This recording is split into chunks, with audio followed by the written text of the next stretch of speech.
Hey everybody, I'm pretty excited to do this video. It's going to be all about TV and our kids, what to let them watch, when to let them watch it, how much of it to watch, and some other random thoughts. The Lord has brought me through a big journey in this topic, so I'm excited to share what I've learned and excited to hear what you guys have learned.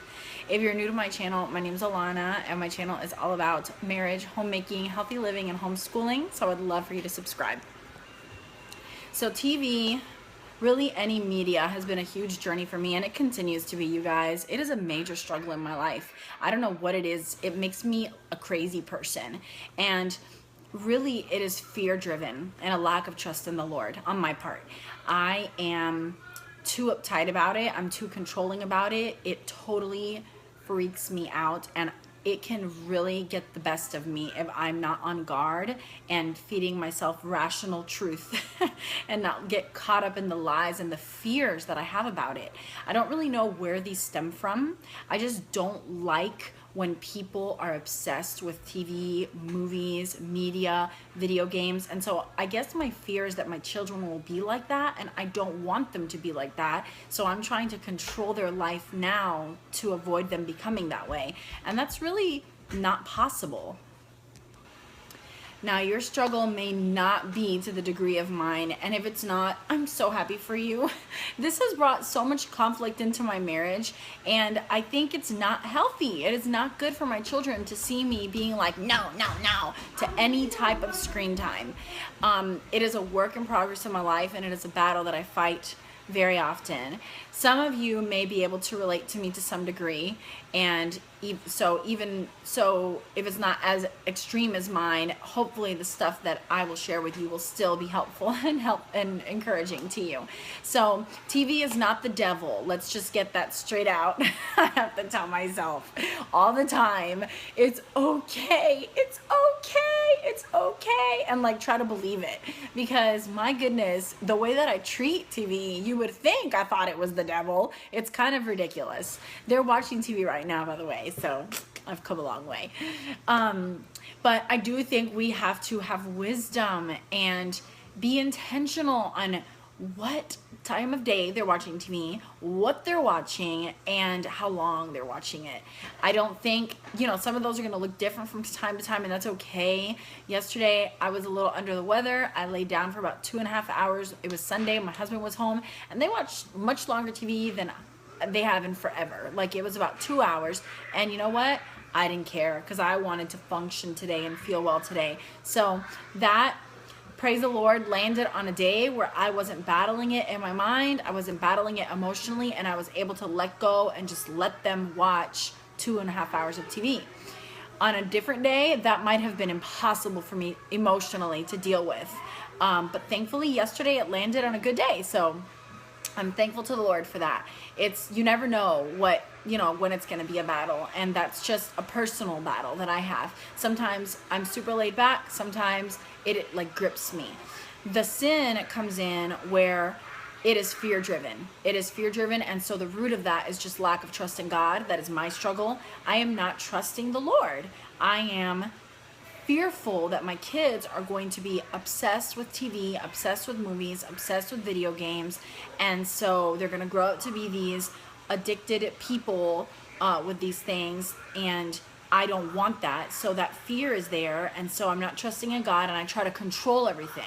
And so that's what I have to constantly fight against, is the desire to control it, because I know that it's wrong, and really that's probably going to produce more issues than if I were to just be more laid back about it all. But it's an internal battle for me. So when do we watch TV? Most of the time in the afternoon. I'm not a morning TV person. I think they've probably watched TV in the morning once or twice since they've been alive. I just don't like starting our day like that. I don't like to get up and sit in front of the TV for an hour. It's just not my thing. If somebody else is doing that, it's okay. You are not sinning. That's the part that I want to just communicate the most to you, is it is not a sin. It is not a sin. But I do think, like most areas of our lives as believers, we want to be intentional and wise and have reason and purpose for why we're doing something and how we're doing it. So for us, this is what works for us. TV is usually after all schoolwork and all chores are done. Sometimes I'll use it as the incentive to complete chores in an efficient manner. So that's most of the time. We do not watch TV every day. But when we do, it's around 3-ish, between 3 and 4 in the afternoon. We are not bedtime TV watchers either. We don't want to end our day with the TV on. And then there's science that shows that that's not good for sleep patterns. So whether that's true or not, whether you do watch TV at night or not, whatever. You guys do what you feel is best for your family. I just think we need to be mindful. If 2 hours is good to you, awesome. If 3 hours is good to you, awesome. We do 1 hour a day. We sometimes do 1.5, but 1 hour is pretty much what we do. And that encompasses all screen time. The only game they play is Driver Down. Is that what it's called? That funny like car guy that like wobbles a lot. That's the only video game they play.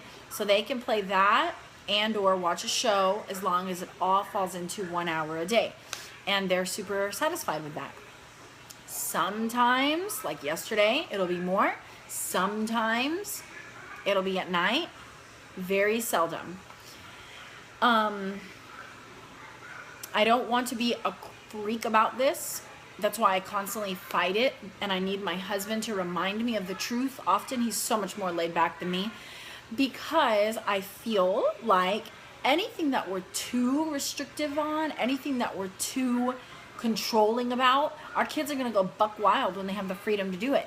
So what do I want? To teach them how to be wise about using TV and technology now, or just restrict them from everything, and then when they don't have to obey me or be under my guidance anymore, they're just going to do whatever they want and not know how to use it in a wise way. So the first should be our goal.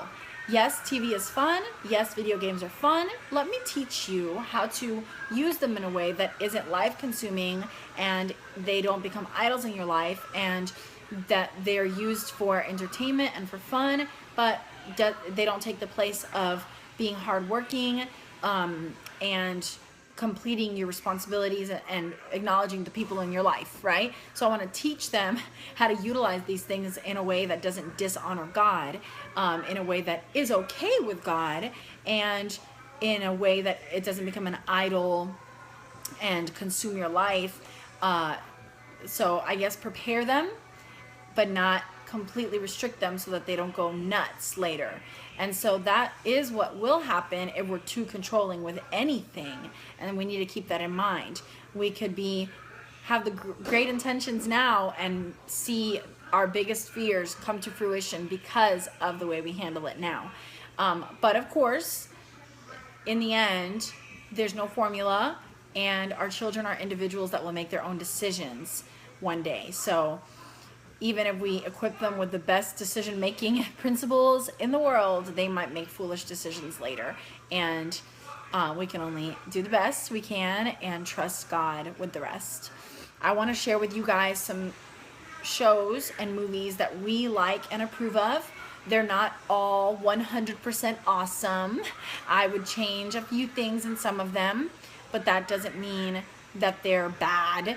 And I have had to let go a little, and just trust the Lord and remember where I came from. My goodness, I have watched so much TV in my life, and look at how I think about it now. It's hilarious. It's like, how did I go from watching hours and hours and hours of Saved by the Bell and Full House and 90210 and Melrose Place and you name it, TGIF, Nick at Night, all those things, to now thinking the way I do about TV.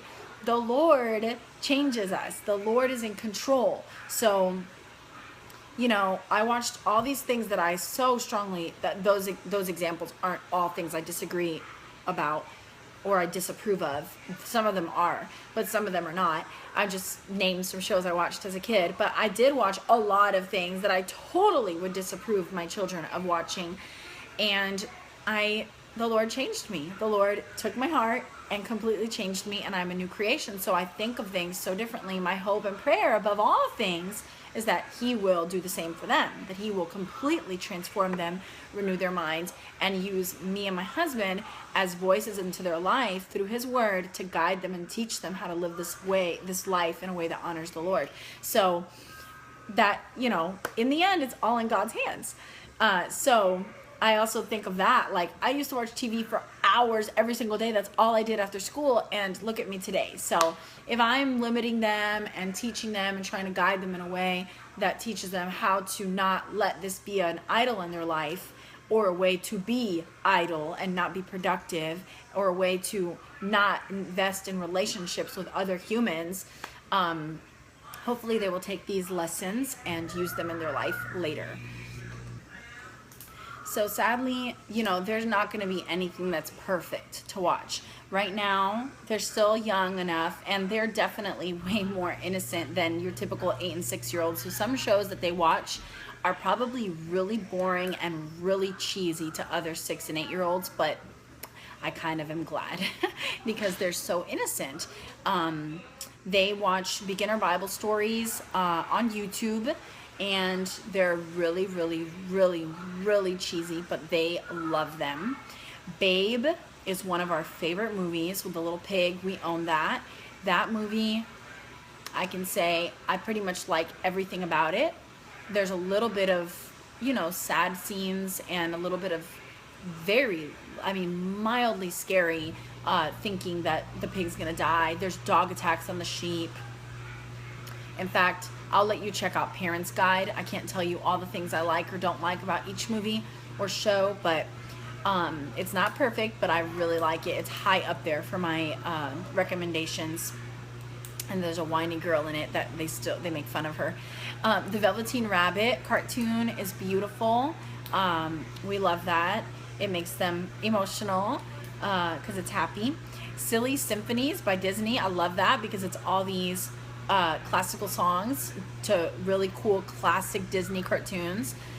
The Red Balloon, this random silent movie from the 70s that I watched as a kid. I love it. It's like 30 minutes long. Disney movies, I like WALL-E a lot. Berenstain Bears on YouTube are okay. Their attitudes can be a little skanky sometimes, but they have some good moral lessons, and they love the books, so they like seeing the cartoons. Charlotte's Web, the animated version and the new one are both favorites. Rankin and Bass, old cartoons, we love those. There's a lot of classic stories. They have the Cinderella, Robin Hood, Swiss Family Robinson. They even have some Lord of the Rings stuff. You might want to review those first because some of them are a little rough, but my kids really like them. Animated hero classics are really awesome as well. They're on YouTube. Some of them are a little suspenseful, but they're really just good historical cartoons for the kids. Peter Rabbit, I love the Beatrix Potter animated stuff. The old one, not the new Nick Jr. stuff. The old, beautiful one that looks just like the illustrations in the books. Beautiful. The music is so beautiful as well. That's on YouTube. Wind in the Willows is a favorite movie. We read the whole book last year, and they love the movie. It's hysterical. Wild Kratts is a favorite show. Puppy Dog Pals has been a new favorite for them, and I don't mind it so much because the dogs are brothers and they're so sweet to each other. I really enjoy that they have such a nice friendship, and so I encourage them in that. And then Magic School Bus is another favorite. There's some other things, of course, that we've watched that we enjoy. Some things that we're completely not okay with are any like feminine behavior or voices from the male characters in the shows. There was a few shows that they used to watch that I didn't even realize, and my husband heard the voices and he was like, "What are they watching? Turn it off right now." And as soon as he mentioned it, I was like, "Oh yeah, those are male characters and they don't sound like it." So we turned it off immediately, and they've never been allowed to watch it again. Of course, like really bad, rebellious, horrible attitudes is not going to be something we're okay with. However, we have watched Nemo, and Nemo's a little punk. I am sorry to say. I feel like whooping that fish. He is a little... He almost died because he disobeyed his dad, and then at the end his dad apologizes to him excuse me, you need a whooping, little fish. But we watched it. It was good. And you know, if there are things like that we come across, of course, we like stop and talk about it because they need to see like this is not okay. Homeward Bound is also really nice, but they say